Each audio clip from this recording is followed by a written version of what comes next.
Assalamu alaikum. Hello, the world. This is Bassam El Shammaa talking to you. I am from Alexandria, Egypt, and this is my second message to the world in English language. I am a historian, an international lecturer, and I am also a tour guide. Now, my second message to you guys is this. After, in the first message, I analyzed the whole situation from the modern point of view and from the historical point of view. Now I'm just trying to remind you, because like it's becoming a trend in the last few years to attack Muslims and attack people who believe in Islam. And this is a great proof of ignorance towards a religion and towards people who attend and practice what this religion dictates in the most elite way, but the ignorance towards them make a great deal of anger towards them, which led to wars, which led to killing, which led to apartheid, which led to many things. Now, just let me refresh your memory. Who is the terrorist and who is the peaceful person? Now, remind me, kindly please. Who were the people who dropped 2 atomic bombs on innocent people with no weapons, on innocent children, on innocent elderly, in 2 different cities to end a war that they couldn't win militarily? The United States of America. Who were the people who terrorized children running in the streets in Japan with their skin falling off their bodies, burnt and destroyed, with psychological problems which lives for years and years, an economy of a country that dropped in an overnight, and thousands of people dead while they were just relaxing in their homes with no weapons whatsoever? Who did that? Whose army was that? This army was the army of the United States of America. 2 atomic bombs. The United States Army is the only army, the only country in the world's history. I'm a man of history. I wrote 50 books and an encyclopedia in history called Encyclopedia Al-Bassam. My name is Bassam, so this is an encyclopedia with my name. So I'm telling you, and correct me if I'm wrong, I know I'm not wrong, because I'm not going to address the world with wrong information like others would do,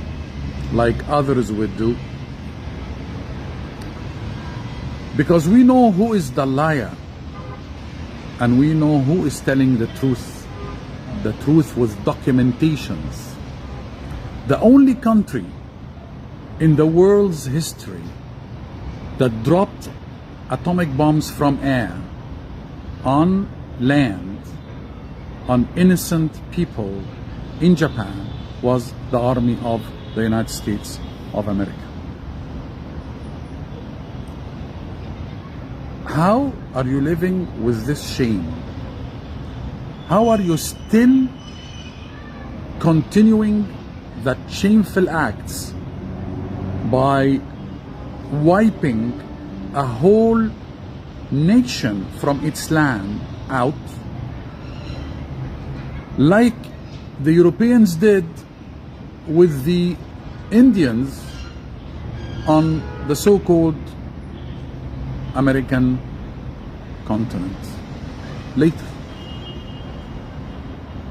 Let me remind you, who is the original people of Northern American continent? They are the Red Indians, that you swept off the land, that you have killed and tortured them all using your guns and using your powder guns and using your machine guns. John Wayne became the hero of the United States of America because he was shooting. All the cowboys were shooting the Indians. So the Indians were always the bad guys. And the cowboys were always the clean guys, the good-looking guys, the clean guys. But the others are the barbaric guys. But believe you me, we historians of the world, and anybody who reads correct history knows that. You are not bluffing anybody. You are not bluffing any reader of correct, good history. So who's the terrorist? And who is the peaceful person who was living on his land, and then all of a sudden England would come, and before England Napoleon Bonaparte would come, and before Napoleon Bonaparte, and I can tell you names and names that you know those names. Remind me, what did Hitler do? He's European, isn't he? So, a man who, because he desired a throne chair to rule the world, over 50 million people lost their lives due to one sick dream of one sick person called Adolf Hitler. What are you doing now? Exactly like what Hitler did. Exactly what you are doing in Palestine, what you did in Iraq. Who entered Iraq with no rights whatsoever? Who lied in the world and said there is a great deal of weapons of mass destruction in Iraq? Who did that? The United States of America. Who went in Iraq, invaded Iraq, killed the Iraqis, hung the president? Agree or disagree with him? I'm not talking about this now politically. I'm talking about hanging a man the first day of the festival of the Muslims, the Eid al-Adha, one of two major festivals, religious events, that is, where we slaughter the sheep and give the meat to our poor people, participate with the poor people, and feed our families and feed the poor people. You choose the day to hang Saddam. Who did that? You're talking about culture? Take a look at your museums. Take a look at all the statues in your museums. Take a look at all the artifacts in your museums. Take a look at all the antiquities in your museum. There is nothing British in the British Museum. The British Museum is the greatest collection of robbery and theft of other cultures, including Egyptian culture, that I know very well. And according to the authorized number of the British Museum itself in London, England, it said over 100,000 pieces of history and antiquities Egyptian is in the British Museum, including, of course, the famous Rosetta Stela.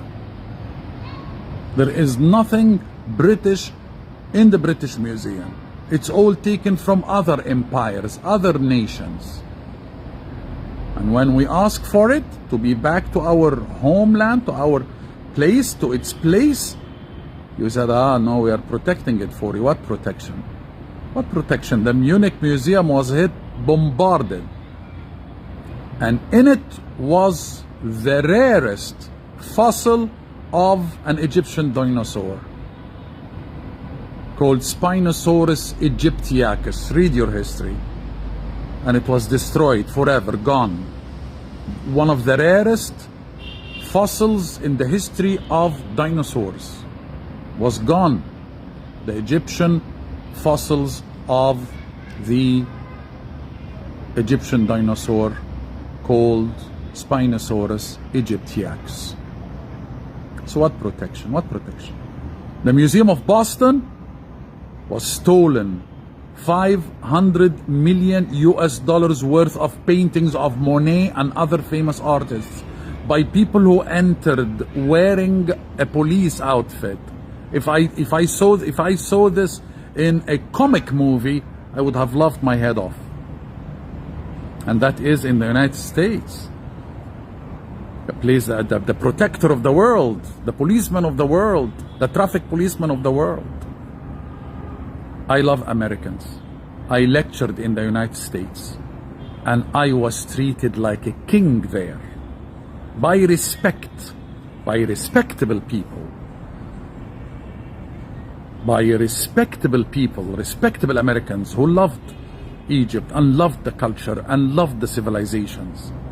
And I was treated like a brother by all the Americans that I met twice in my 2 visits in the United States. So I'm not talking about the millions of Americans. I'm talking about people who always are holding the important decision-making authorities in the country there. And how many times I discussed politics with Americans and I find them disagreeing completely with what the American president or the American army is doing in the world. Who stole the Iraqi monuments from the museums? Who did that? The United States Army. You throw your kids into an army to spend all the education, business and all this, and to pay them and to send them to get killed and lose their limbs. For what cause? For what cause? Because the Iraq has got weapons of mass destruction. Get me one bullet of mass destruction that you found in Iraq. Show me one straw of mass destruction that you get or you found in Iraq. It was a lie.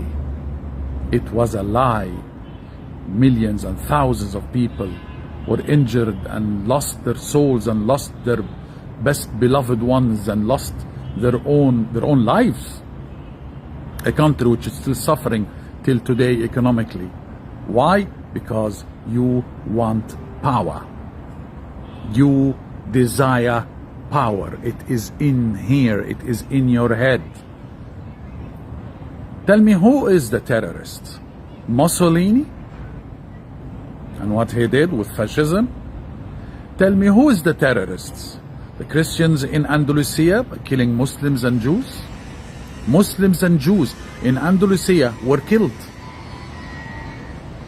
Why? Because the Christians wanted power in Andalusia. Now, you want to know the true history? The Jews never enjoyed such peaceful lives and such economical prosperous life like they did with the Muslims in Andalusia, which is now Spain. Read your history, read your books. Even before the Balfour Declaration, the Jews were living with the Arabs in Palestine, in Palestine, and the Arabs were not doing anything to them. They were all living. The Jews were living in Egypt. I'm from Alexandria. Alexandria was famous for being a cosmopolitan city where Jews, Christians, Muslims lived together in one city. But no. And then you read the Lavon event. If you don't know the Lavon event, go and read it. Check it. Number of Jews and Zionists conspiring against Egypt, and they were caught. Some of them went to trial. Why? Why are you always causing problems in the places that welcomes you? This is my question to the Jews and the Zionists. Why are you always being expelled from countries? You've been expelled from Moscow. You've been thrown away from Spain. You've been thrown away from Palestine. You've been thrown away from Al-Quds, called Jerusalem in English. You've been thrown away from everywhere. You've been taken away because you cause problems everywhere you go. Everywhere in Europe you've been thrown away.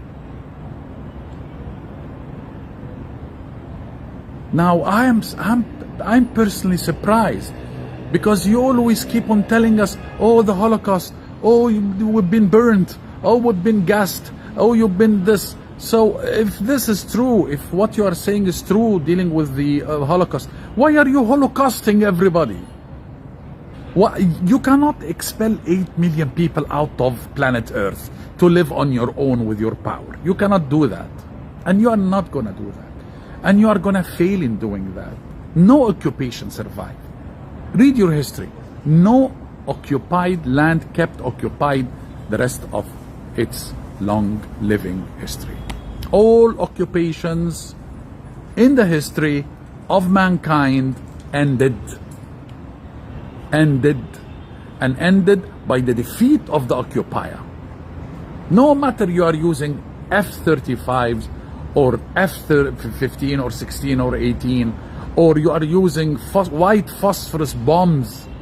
You are bombing children with white phosphorus bombs in Gaza. And this is illegal. It's illegal by the world's decision. Now, you wanna remind me, and I'll remind you. We Muslims, what did we do? We introduced to the history Ibn al-Shatir, the famous scientist, who Copernicus copied from his science. We introduced Al-Biruni, the man who was a moving encyclopedia in more than 10 sciences. And he is venerated around the world. Al-Biruni, called Master Al-Birun in English. Master Al-Birun, the scientist, the famous scientist. Check him. Al-Biruni. We introduced Al-Battani, one of top 3 scientists dealing with the movement of the bodies in the sky, stars and planets, and all sorts of sciences dealing with constellations. We introduced people from Andalusia. We introduced Abbas ibn Firnas, the first man in history of mankind who succeeded in flying. Not Leonardo da Vinci. Leonardo da Vinci did not tempt navigation, did not tempt soaring, did not tempt flying. But Abbas ibn Firnas did, and succeeded and maneuvered and went and turned and came back. And until over 70 years of his age, he was practicing the flying and succeeded. That's what we Muslims introduced to the world's science and the world's goodness. We introduced Fatima al-Fihri, who constructed Al-Qarawiyyin Mosque, which then was attached to Al-Qarawiyyin University in Fez in Morocco, the first university in the history of mankind, with the Tunisian and Al-Azhar University in Cairo. You know who went to Al-Qarawiyyin University of the Muslim lady Fatima al-Fihri? I remind you, Sylvester II, 1999 AD, the Pope of the Vatican. Before he became the Pope, he studied in the University of Al-Qarawiyyin in Fez in Morocco. Who built Al-Qarawiyyin? But the Muslim respectable lady Fatima al-Fihri. How about Sutayt al-Muhamli, the famous mathematician? She was a Muslim. The genius mathematician she was. How about Maryam al-Istarlabiyya,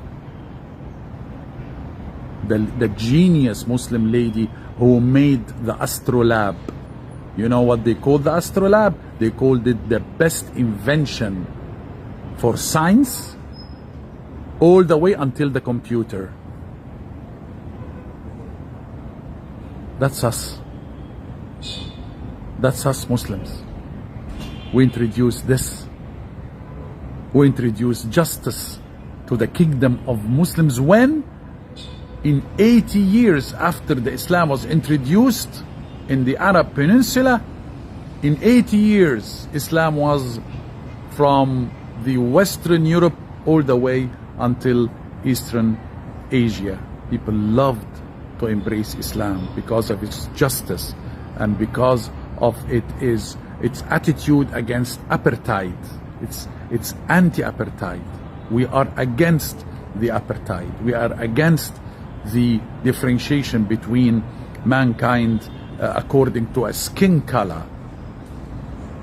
We were the people who fought for dark-skinned people to take their freedom. Because in Islam, there is no distinction between a person and the other because of his color of his skin. No. The difference between one person and the other is how religious, how dedicated, how peaceful, how is he dedicated to Allah, God, how is he praying, how is he studying and practicing what's in the Quran Kareem, which by the way has got a very clear sentence, lakum dinukum waliya din. You have got your religion, I've got my religion. You have got your religion, I've got religion. There is no compelling in Islam. It is against Islam to put a sword on your throat and said, if you don't become a Muslim, I will slaughter you. This is totally against the Quran Kareem, the words of Allah, God in Islam. Would you like me to remind you of what happened with the Crusaders? Well, I'm sure you know. I'm sure you know what the Crusaders did. What the Crusaders did in Europe. Killing the Europeans. Eating their bodies. Read your history. That's even before they went to Palestine and went to the Muslim world and started killing thousands of people and occupying lands. What brought Napoleon Bonaparte all the way from France to Egypt and Palestine and Syria? What brought Fraser, the British, with his military expedition? Why are you coming from all far away land to take lands of other people? Why? Why are you doing this? Why are you bombarding the Suez Canal? Why did you bombard the Suez Canal? Why did you kill the Muslims in Port Said? Why did you kill the Egyptians in Port Said? What did you do the Suez Crisis for? 1956. Why did you kill the Palestinians in 1948, including the Egyptian army and the Arab army? Why did you invade in 1967? Why did you take Jerusalem? Al-Quds, why? This is not your place. This is not your land.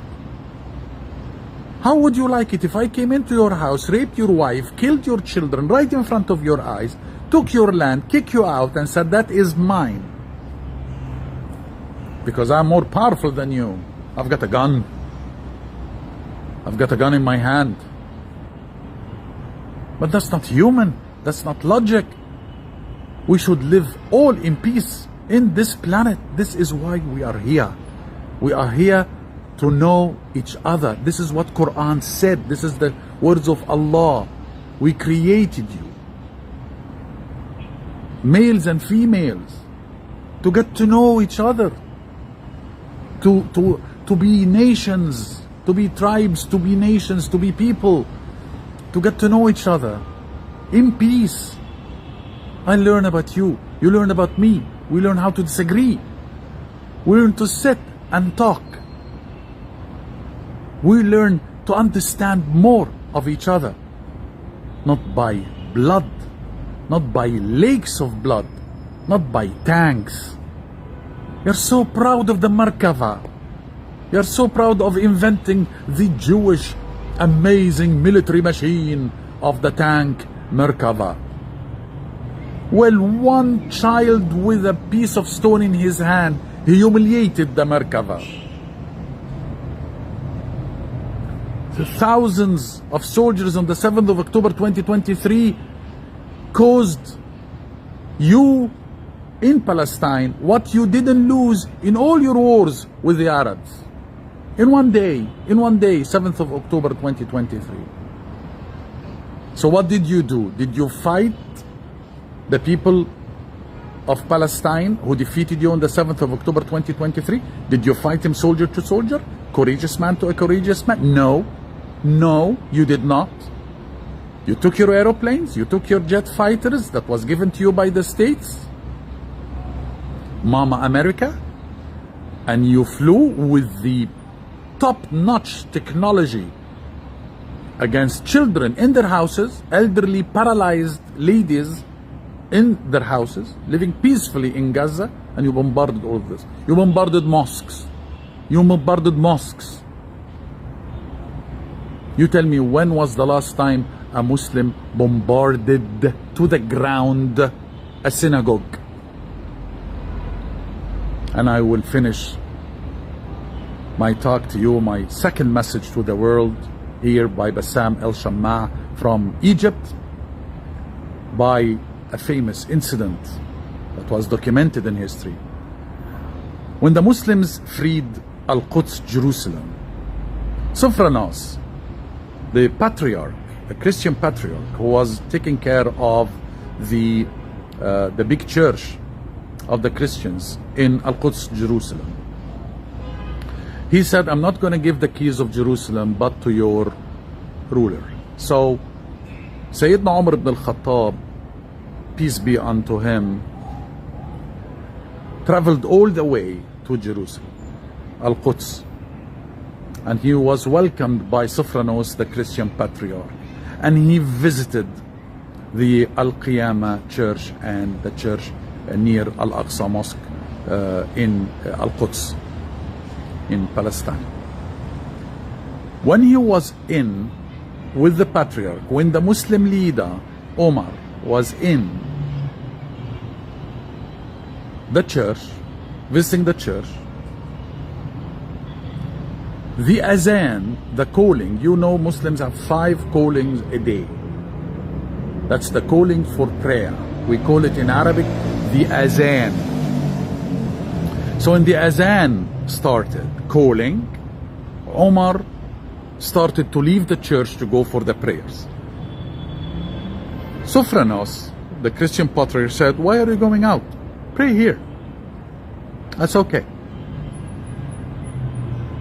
So Caliph Omar, the ruler of the strongest nation in the world at that time, the Muslim nation, said, no, I'm not going to pray in a church so that people can come after me, after I die, he means, and say that Caliph Omar prayed in a church, so let's convert it into a mosque. See what Caliph Omar was looking forward to? Look how Caliph Omar did an amazing act of wisdom that could have changed the world's history. That's us. I hope now you understand more about us, we Muslims of the world. With you was Bassam El Shammaa from Egypt. Assalamu alaikum. Peace be unto you all.